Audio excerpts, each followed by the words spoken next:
হাঁটু উঠাইয়া লিখার সময়, কোনো হাঁটু উঠাইয়া খাওয়ার সময়।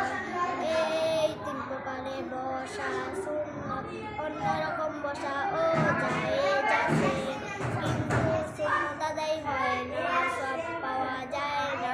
ইস্তেঞ্জার আদব, পাঁচ দিকে ফিরিয়া ইস্তেঞ্জা করা নিষেধ, কেবলার দিকে মুখ করিয়া, কেবলার দিকে পিঠ করিয়া, চন্দ্র ও সূর্যের দিকে মুখ করিয়া, প্রবল বাতাসের দিকে মুখ করিয়া, একেবারে বিবস্ত্র হইয়া।